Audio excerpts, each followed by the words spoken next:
Assalamualaikum warahmatullahi wabarakatuh. Kali ini kami akan melakukan uji pre-sampel t-test. Sebelum masuk ke tutorial, izinkan kelompok kami memperkenalkan diri terlebih dahulu. Nama saya Leni Aprilia, NIM 050. Saya Mainatul Kusnul Khotimah dengan NIM 059. Saya Lilith Intana dengan NIM 052. Saya Mimba Uriskia dengan NIM 062. Saya Lydia Dwi Apriliana dengan NIM 051. Saya Majidah Zakia dengan NIM 058. Sebelum itu kita siapkan aplikasi berikut ini. Yang pertama yaitu Excel dan yang kedua SPSS versi 26.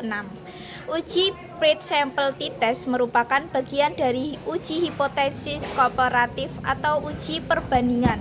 Uji pre-sampel t-test merupakan bagian dari analisis statistik parametrik.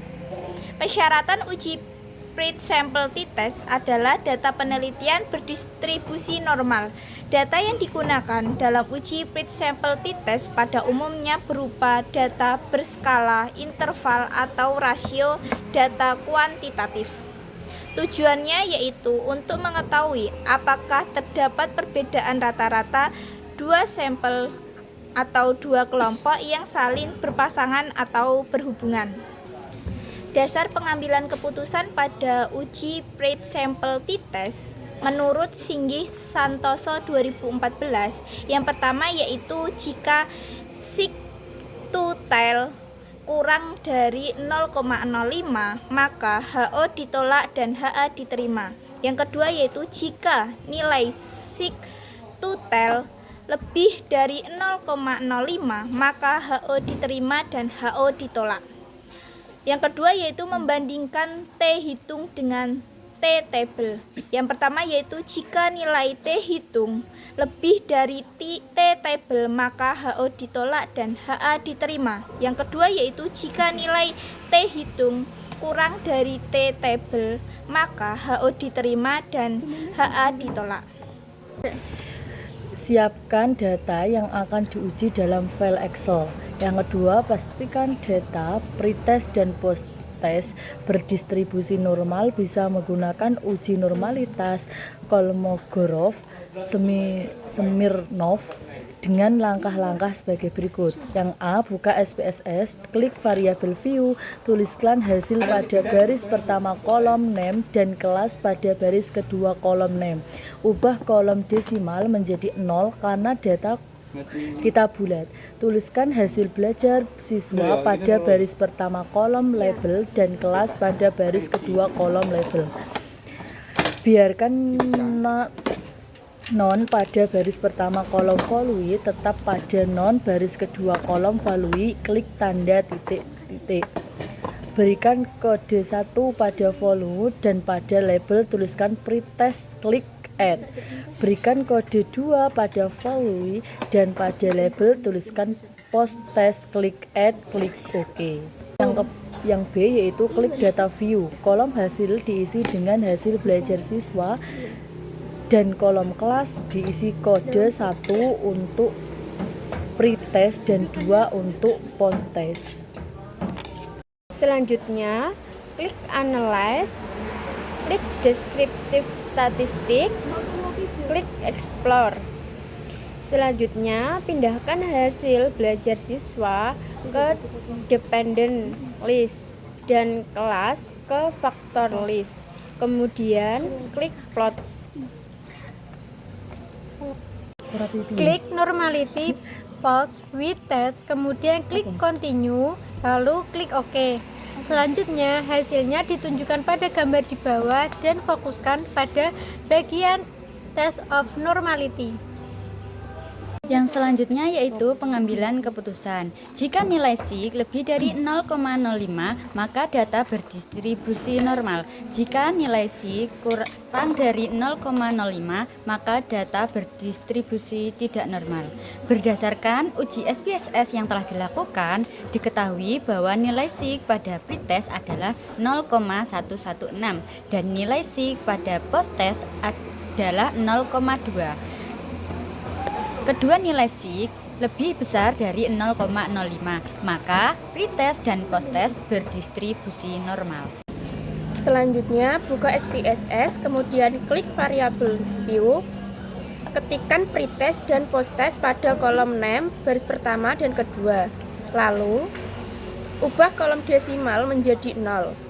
Pada kolom tabel, tuliskan pretest dan posttest pada baris pertama dan kedua. Pada kolom measure, pilih scale. Selanjutnya, masukkan data hasil belajar siswa pada data view. Selanjutnya, klik analyze, klik comparements, lalu klik pair sample t-test. Muncul kotak dialog Print Sample T-Test. Pindahkan pretest ke variabel 1 dan posttest ke variabel 2. Selanjutnya, klik option, maka muncul kotak dialog pair sample t-test option pada confidence interval per sentence tulis 95, artinya kita menggunakan tingkat kepercayaan 95% atau 0,059, lalu klik continue. Klik OK, maka akan muncul output SPSS berjudul t-test.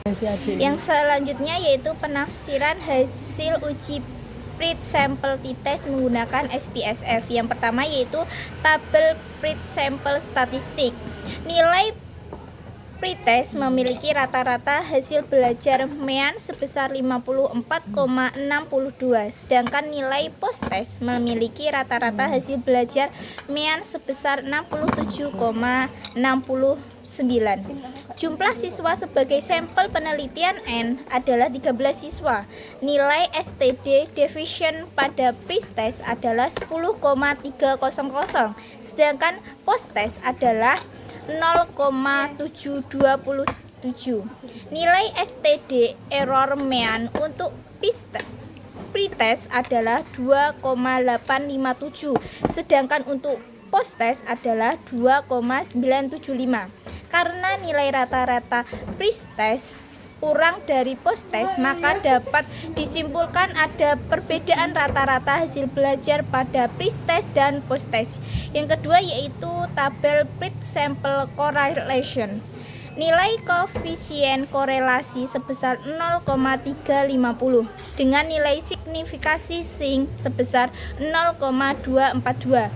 Karena nilai sig 0,242 lebih dari 0,05, maka dapat dikatakan bahwa tidak ada hubungan antara pretest dan posttest. Yang selanjutnya yaitu tabel paired sample test. Rumusan hipotesis HO menyatakan tidak ada pengaruh penggunaan strategi pembelajaran answer gallery untuk meningkatkan hasil belajar mata pelajaran bahasa Jawa pada siswa kelas 5 SD Negeri 1 Taji tahun 2019, dan HA menyatakan ada pengaruh penggunaan strategi pembelajaran answer gallery untuk meningkatkan hasil belajar mata pelajaran bahasa Jawa pada siswa kelas 5 SD Negeri 1 Taji tahun 2019. Pedoman pengambilan keputusan, jika nilai sig total kurang dari 0,05, maka HO ditolak dan HA diterima. Yang kedua, jika nilai sig total lebih dari 0,05, maka HO diterima dan HA ditolak. Itu pedoman pengambilan keputusan menurut Singgi Santoso. Berdasarkan tabel paired sample test, diketahui nilai sig total adalah 0,002 kurang dari 0,05, maka HO ditolak dan HA diterima, sehingga ada pengaruh penggunaan strategi pembelajaran answer gallery untuk meningkatkan hasil belajar mata pelajaran bahasa Jawa pada siswa kelas 5 SD Negeri 1 Taji tahun 2019. Sekian tutorial uji paired sample t-test menggunakan SPSS versi 26. Sekian dari kami. Semoga bermanfaat dan mohon maaf jika ada salah kata yang disengaja maupun tidak. Kami akhiri. Wassalamualaikum warahmatullahi wabarakatuh.